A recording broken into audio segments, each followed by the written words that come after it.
Oi, gente! Sejam muito bem-vindos a mais um vídeo no meu canal, em que a gente fala muito sobre Visual na prática. E hoje eu vou mostrar para vocês o antes e depois de um contrato que a gente trabalhou aqui, os principais insights que eu direcionei para a equipe durante esse trabalho. Hoje eu quero mostrar na prática para vocês o antes e depois de um contrato trabalhado pela nossa equipe de Visual, para vocês entenderem exatamente o que mudamos, por quê e como fizemos essas mudanças de forma prática. Gente, todo esse contrato foi redesenhado no Word. Tudo isso para mostrar como essas mudanças podem ser implementadas também no seu dia a dia como advogado ou como empreendedor. Muita gente ainda acha que Visual Law é só deixar o documento mais bonito, mas isso é só uma cereja do bolo. Quando a gente olha o antes e depois de um contrato como esse, a gente começa a entender que tem uma mudança estrutural por trás do Visual Law. E é aí que tá boa parte do resultado. A informação que é organizada, ela tem um maior poder de persuasão e fica muito mais fácil do cliente entender. Bom, esse é o contrato que o cliente usava antes e que sim gerava muitas dúvidas e retrabalhos. Esse contrato antes do Visual Law tinha principalmente 3 problemas. Era muito texto numa linguagem complexa demais para o usuário final. As informações não tinham uma separação muito clara em grupos e todo o texto tinha o mesmo peso visual. Então, era muito desconfortável para o cliente ler. Ele abria, via esse contrato imenso numa linguagem que ele não conseguia entender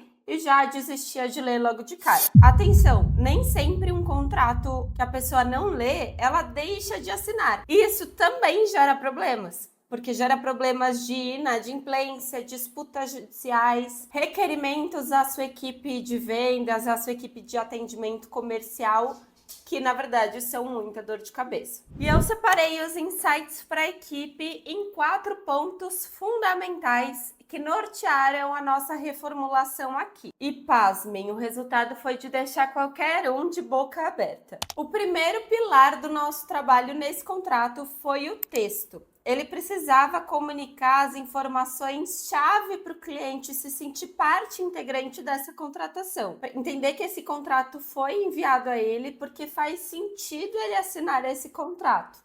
É um contrato pensado para ele. Também no texto a gente tem, na linguagem simples, a diretriz de começar com as informações mais importantes para o destinatário final, para o cliente dessa empresa. Isso acontece por 2 fatores primordiais. O primeiro é que o início do contrato acaba sendo uma vitrine desse serviço que será prestado e, portanto, tem essa receptividade maior quando as informações principais que o cliente já conhece e são decisivas para a sua assinatura estão logo no início. Um segundo ponto que faz a gente começar o contrato com as informações mais decisivas é que a nossa atenção ao iniciar uma leitura é maior do que a nossa atenção no meio do documento. E ela volta a aumentar mais para o final, quando um contrato de um tamanho razoável. A gente passa por essas oscilações de atenção. E por isso, aquilo que o cliente não pode deixar de entender precisa estar logo no início, que não acontecia no contrato anterior. Ele começava com informações hipertécnicas que eram destinadas, na verdade, para os juízes que receberiam reclamações a respeito deste contrato. Nada a ver. O terceiro ponto sobre o texto, que foi o primeiro pilar do nosso trabalho aqui na Ilustra, é a separação de palavras-chave, a começar pelo título, tanto do contrato quanto dos tópicos. Títulos realmente informativos que orientam o usuário final na leitura desse documento. Aqui, inclusive, a gente mudou o título do contrato. Ele era contrato de mútuo. Mútuo é uma palavra mais técnica do que a gente entendeu que seria aplicável ao público-alvo desse contrato e a gente mudou esse título para contrato de empréstimo com um subtítulo que se soma, trazendo uma clareza íntegra à leitura do documento desde o início. Bom, o primeiro pilar, então, do nosso trabalho de Visual Law foi sobre o texto, aplicando sempre recursos de linguagem simples. E tem outros pilares que dizem respeito à experiência da leitura. O segundo pilar, então, foi a hierarquia visual. Uma boa hierarquia é aquela que guia o usuário final no que lê primeiro, no que lê depois. Você bate o olho e precisa logo de cara ter a clareza dessa hierarquia visual. E é por isso que os títulos são maiores do que os subtítulos, que por sua vez são maiores do que o corpo do documento.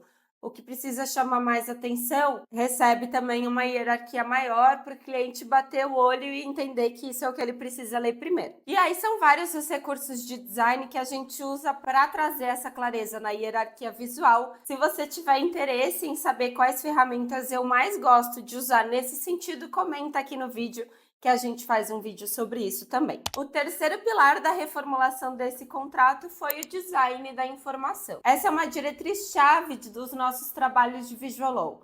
Aqui a gente não trabalha qualquer design gráfico, a gente trabalha principalmente com o design da informação, ou seja, o que determina quais ícones a gente vai usar, quais ilustrações, o tamanho da fonte, a hierarquia visual é o nosso objetivo com cada informação. O design sempre serve como um suporte para deixar as informações do documento mais claras. Um dos recursos que a gente usou aqui a respeito do design da informação é a ilustração do próprio usuário final sendo beneficiado pela assinatura desse contrato. Então, é um contrato de empréstimo que serve principalmente para financiar um tratamento médico a pacientes crônicos renais. Isso tudo não precisa necessariamente estar escrito, isso pode ser comunicado também com ilustrações como a que a gente usou aí no começo e outras que percorrem também o decorrer das cláusulas. Outros recursos de design da informação são o fluxograma, que explica as etapas desse financiamento,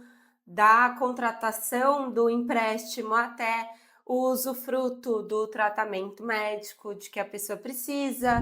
Tem algumas caixas de atenção, alguns ícones também informativos que somam a essa clareza do texto que a gente trabalhou juntos lá no início. E o quarto pilar do nosso trabalho foi a interatividade. Eu falei para vocês sobre a importância de o contrato promover uma experiência de leitura boa, agradável, confortável. A clareza é o principal atributo para esse conforto cognitivo, mas a interatividade com o contrato, sobretudo no meio de assinatura digital e eletrônica, também é muito bem-vinda como um acessório para essa boa experiência. E aqui a interatividade está principalmente na primeira folha do contrato, em que a gente tem um índice em que a pessoa pode clicar no título das cláusulas principais do contrato e acessar direto a informação que ela procura. Por exemplo, durante o empréstimo, ela pode ter dúvidas sobre os juros ou a multa que será aplicada caso ela atrase em algum pagamento. Para ela consultar diretamente essa multa, ela vem aqui na primeira folha do contrato e acessa e clica sobre a cláusula prazo e forma de pagamento. E aí aparece um box super claro dizendo: se você atrasar o pagamento, ocorre multa de 5%, juros adicionais de 1% ao mês, etc, etc. Permeado por ícones relacionados a dinheiro, pagamento, recebimento, prazo, relógio. Então, tudo isso traz esse conforto cognitivo, essa boa experiência de usuário e sempre uma informação mais clara. Essas foram as dicas de hoje. Comenta aqui se você gostou de acompanhar esse case, se gostou do resultado final. E se ficar com alguma dúvida, pode colocar nos comentários que a gente grava um vídeo de resposta. Por hoje é isso. Eu espero vocês no próximo vídeo. Espero que vocês estejam adorando acompanhar a gente por aqui também.